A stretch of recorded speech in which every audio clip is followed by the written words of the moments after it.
2019 está terminando e nós queremos saber o que virá em 2020. Não só isso, a gente vai fazer um balanço desse conturbado ano e vamos falar sobre as expectativas para 2020. O que podemos esperar da política, da economia, da educação? Para responder essas questões, estamos com o economista e assessor sindical Igor Grabois e o editor-chefe do Brasil de Fato, Daniel Giovanna. Sejam muito bem-vindos. Muito obrigada pela presença aqui, pessoal. A gente que agradece. Obrigado. Boa tarde, obrigado pelo convite. Quero abrir com vocês com mais números dessa pesquisa Ibope, que Lauro Jardim divulgou agora há pouco no Globo.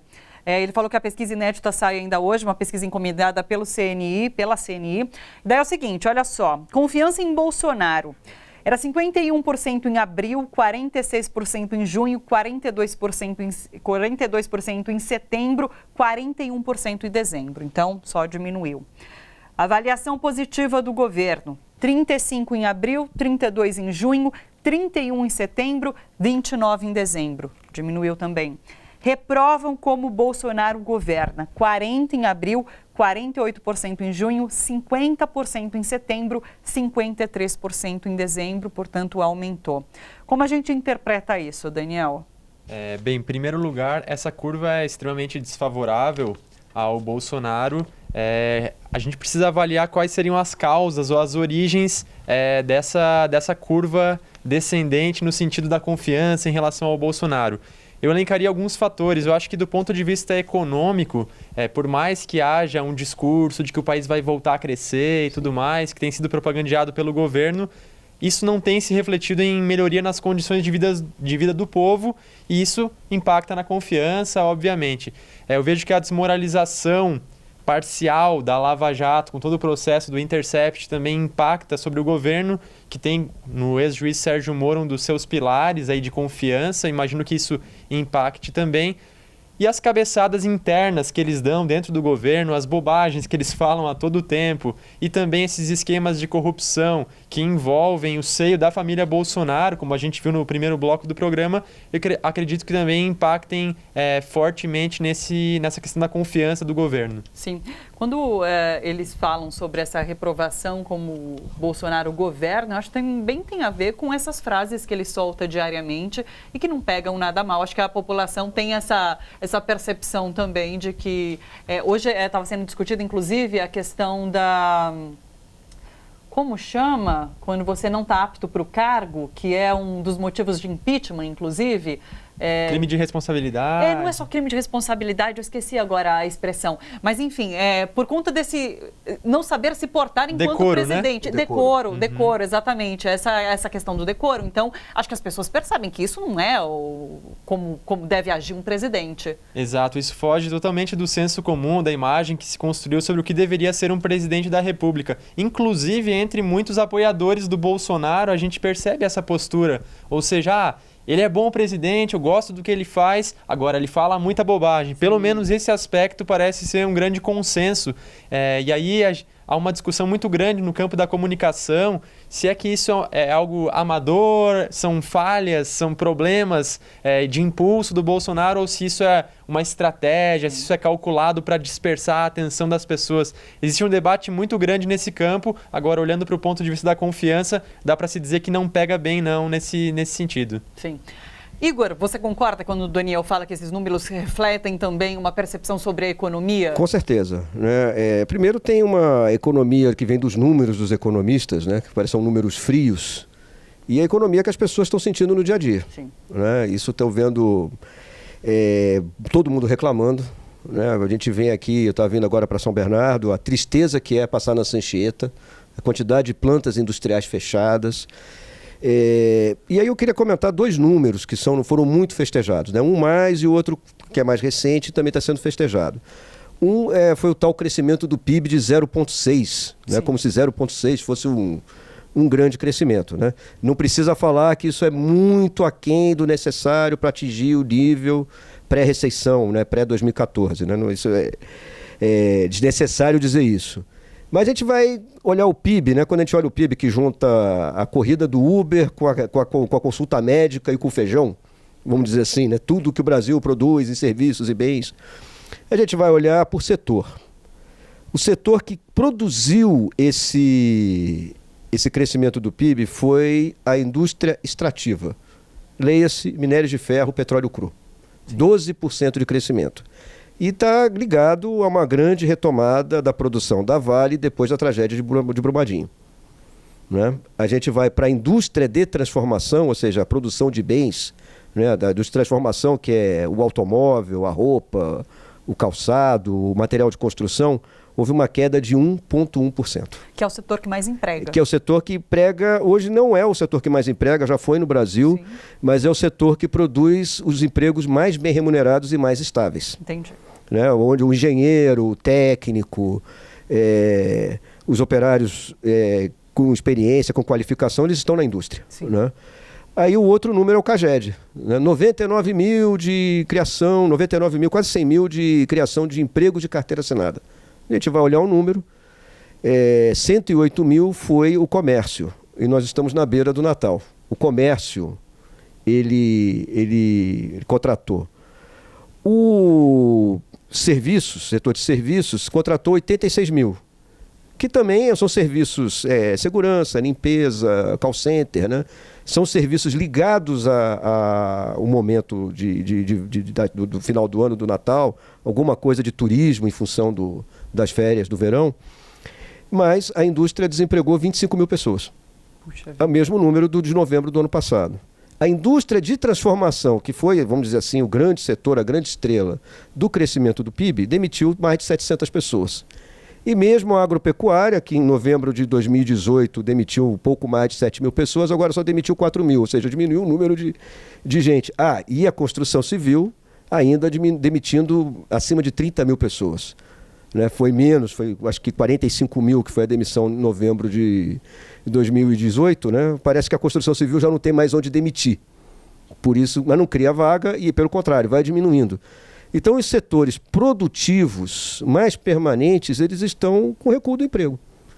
E nós temos uma outra questão. Em janeiro, esses empregos dos serviços e do comércio, eles vão desaparecer. Já que a gente está falando sobre perspectiva também. Exatamente. Então, e a gente pode olhar a curva do emprego em 2017, a curva do emprego em 2018 e a curva do emprego que está sendo aqui em 2019, o que nós temos visto? No primeiro trimestre, o desemprego muito alto, acima de 12,5%. Aliás, a curva é sempre muito alta, né? Vamos dizer que, como eles estão comemorando 0,6, né? É isso que a pauta do Brasil virou, não, o emprego melhorou, está 11,9, né? Essa é... Sim. Então, não é... Nós estamos falando de números em termos muito... São números muito insignificantes, de estagnação, né? Sim. A curva ela é constante, um desemprego mais alto no primeiro trimestre, um desemprego menor no último trimestre.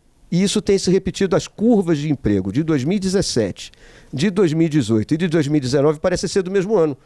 Então eles estão comemorando um momento, que os economistas chamam de sazonalidade, eles estão comemorando não um crescimento, mas sim um fenômeno sazonal que está se repetindo. Uma efemeridade, exatamente, sim, que vai passar.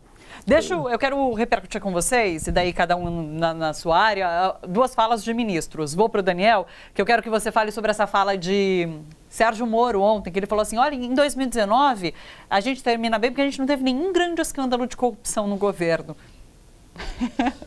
É sintomático que a gente não tenha nenhum grande escândalo, né? Um país como o Brasil, um país tão grande, com tantas instituições, de fato isso demonstra muito mais o enfraquecimento das estruturas de combate, a fragilização da CGU, por exemplo, a Controladoria Geral da União, enfraquecimento e também um desincentivo por parte do governo de se investigar tudo isso, ou seja, o juiz que era o símbolo de quem colocava, holofotes e julgava os casos de corrupção, ser trazido para dentro do governo, se tornar uma das figuras mais leais ao Bolsonaro, totalmente blocado nesse momento com o presidente da República. De fato, é sintomático que nós cheguemos ao final desse ano sem nenhum grande escândalo, na opinião do Moro, sim, é claro, porque a gente viu agora no bloco anterior, a gente tem um relatório do Ministério Público Estadual no Rio de Janeiro que envolve não só o filho do Bolsonaro, mas a ex-sogra, vários familiares do Bolsonaro, ex-assessores, enfim. é curioso e chega a ser cômico ouvir isso da voz do Sérgio Moro. Sim. E no passado, quando Bolsonaro foi de alguma forma relacionado a crimes, ele passou pano. Sérgio Moro passou pano. Ele falou, não, a gente precisa investigar, não tem nada de errado nisso que está sendo... Exato, isso chama muita atenção porque quando o Moro foi escolhido como ministro e aceitou o convite, vale lembrar que ele foi o primeiro ministro a aceitar o convite para integrar o governo Bolsonaro. Muita gente que ainda acreditava que o Moro fosse uma figura moderada, enfim, imparcial, até dizia, não vai durar porque ele vai começar a investigar os esquemas, vai ter problema com o Bolsonaro. E o que a gente vê é exatamente o contrário. Ele é praticamente um advogado da família do Bolsonaro e utiliza da fama que construiu na Lava Jato. Depois a gente fala um pouco mais sobre os vazamentos da Lava Jato que colocaram em xeque toda essa fama do Moro, mas o fato é que ele utilizou essa projeção da Lava Jato para sair em defesa do Bolsonaro e da sua família, que estão mergulhados em várias suspeitas, ao menos, de corrupção, se é que dá para dizer assim, né? Você acha que no campo do jornalismo, da comunicação, que tem impactos nos outros setores também, o que de mais importante se viu esse ano foi, de fato, a Vaza Jato, a divulgação dessas mensagens que mostram imparcialidade do juiz Sérgio Moro quando julgou o caso do ex-presidente Lula, a relação não legal entre promotores e o juiz naquele momento? Do ponto de vista de publicação de materiais jornalísticos, eu acho que esse seria o fato do ano, até pelo impacto que teve sobre o atual governo. Agora, eu queria fazer uma menção, quando se fala em jornalismo 2019, sobre a maneira como o Palácio do Planalto tratou os jornalistas esse ano.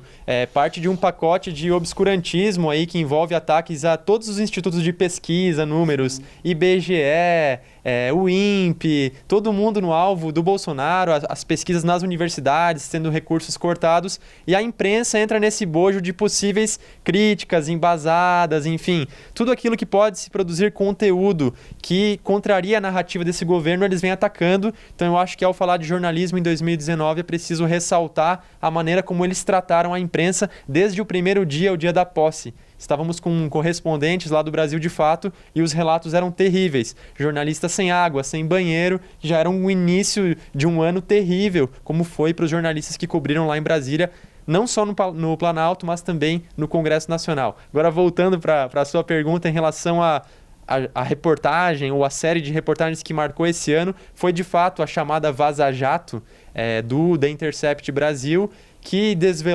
desmascarou um esquema que muitos de nós já vínhamos falando, que estava sendo armado com uma finalidade específica, que era a desmoralização ou tirar o ex-presidente Lula do jogo político, com o objetivo de que ele não concorresse à presidência em 2018. E, por outro lado, também mostrou toda a pequena ambição dessas figuras, como Deltan Dallagnol, o procurador, o próprio Sérgio Moro atuando como um chefe informal da operação, e a maneira subserviente como os procuradores da Lava Jato se referiam ou conversavam com ele, deixam claro que não havia acusação e julgamento como partes separadas de um processo. Era tudo parte de um mesmo esquema e, enfim, acho que pelo impacto que teve sobre a opinião pública, essa foi a grande reportagem do ano, ou série de reportagens do ano. Sim. Igor, com você eu quero repercutir a fala de Paulo Guedes. Essa semana também ele disse algo do tipo, não olhe para mim se você quer o fim das desigualdades. Não olhe para mim como se fosse combater as desigualdades. Exato. Foi mais ainda... o Paulo Guedes, ele é uma figura... nunca assumiu, a única experiência de governo que ele tem foi ter servido ao governo do Pinochet, né? Acho que aí já traz um pouco... A outra, na academia, ele sempre foi dono das próprias instituições que ele trabalhou, o IBMEC, né? Ele nunca foi de uma universidade, de um centro. Ele sempre foi um especulador financeiro, sempre.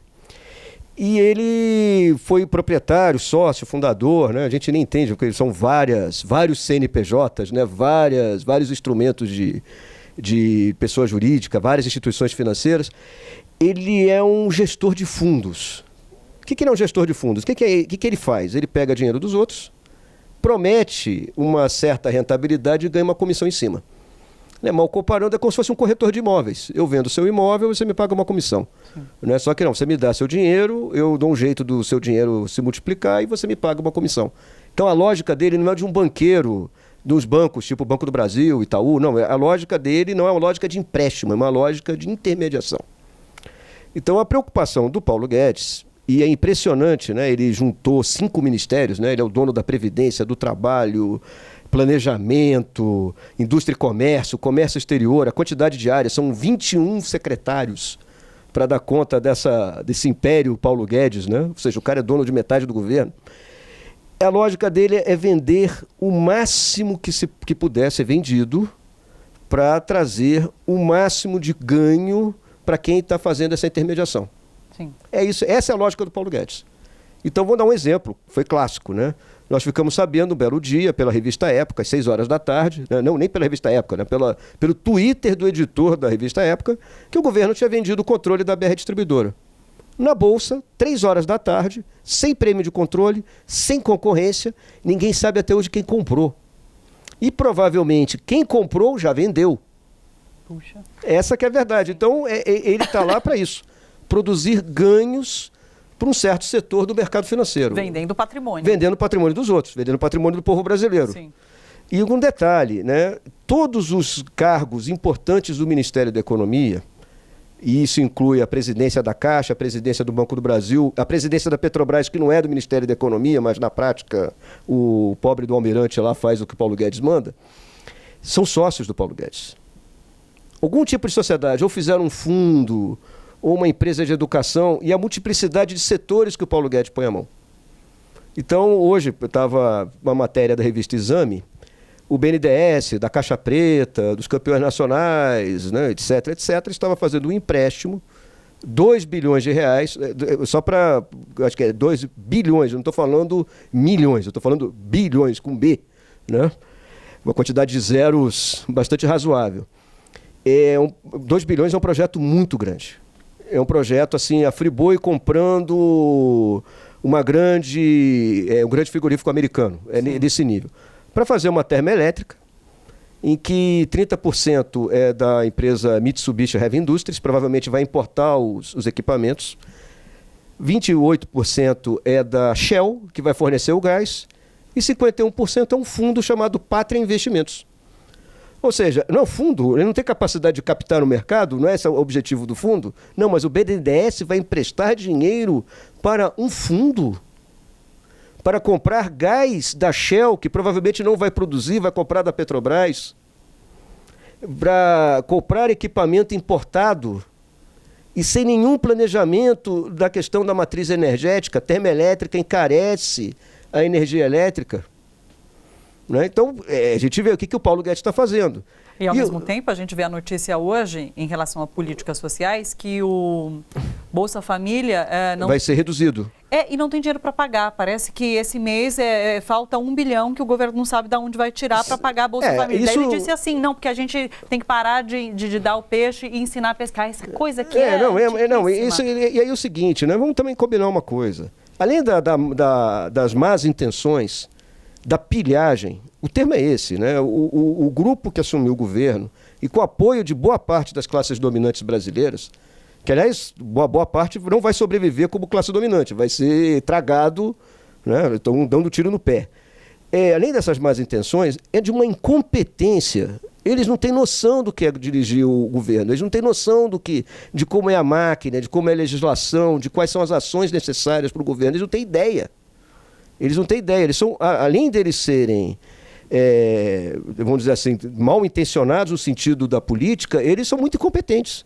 E aí fica todo mundo, não, a equipe econômica do Paulo Guedes, a equipe econômica, não, é a pior equipe econômica da história. Mas essa pauta econômica agrada o mercado e agrada a grande imprensa, que tem vendido esse cenário econômico como uma maravilha. Como uma maravilha, vai retomar. Como você enxerga isso? Você acha que, inclusive, ontem a gente conversou aqui com Letícia Salorenzo e o professor Lalo, e a Letícia colocou que enquanto a pauta econômica continuar agradando o mercado e a imprensa, Bolsonaro se segura. E talvez uma mudança no governo só se faça através da imprensa insatisfeita com a economia do país. Acho que esse ponto é fundamental ao se analisar a relação do Bolsonaro com as empresas de comunicação, as principais, que comandam a opinião pública em alguma medida, né? Apesar desse avanço da internet, do WhatsApp, enfim. O fato é que, embora haja discordâncias no campo político, embora Se você abrir os grandes jornais hoje, você vai encontrar repercussão dessas declarações terríveis de hoje, Bolsonaro atacando jornalistas, enfim, em relação com o Bolsa Família, vai encontrar críticas a isso. Em alguma medida, o centro da política econômica do Bolsonaro coincide com o projeto de país dos empresários da comunicação. Sim. Então, essa picuinha, Bolsonaro versus Folha de São Paulo, Bolsonaro versus Globo, que a gente ouve falar muitas vezes, tem a ver com a maneira como o Bolsonaro se comporta, muitas vezes, atitude, postura e, claro... sempre a pauta de costumes, né? É isso. De alguma forma, sim. E sempre que você faz jornalismo, e volta e meia essas empresas fazem jornalismo, de vez em quando, você acaba conflitando com um governo como esse. Porque eu disse, eles têm um fundo de obscurantismo, ou seja, tudo que é informação sobre este governo é visto como inimigo, como adversário. Agora, do ponto de vista da pauta econômica, os anunciantes, os investidores, os sócios, você vai encontrar a mesma turma. Embora a gente venha conversando agora nos bastidores, o Bolsonaro não fosse o candidato do grande capital, a agenda que vem sendo implementada através do Paulo Guedes, com o incentivo, o apoio do Rodrigo Maia, tocando as pautas praticamente sozinho lá no Congresso Nacional, coincide muito com a agenda do grande capital nesse momento. Embora possa haver desgastes nesse contexto, o grande capital, as grandes empresas de comunicação e o governo estão do mesmo lado na pauta econômica. Sim.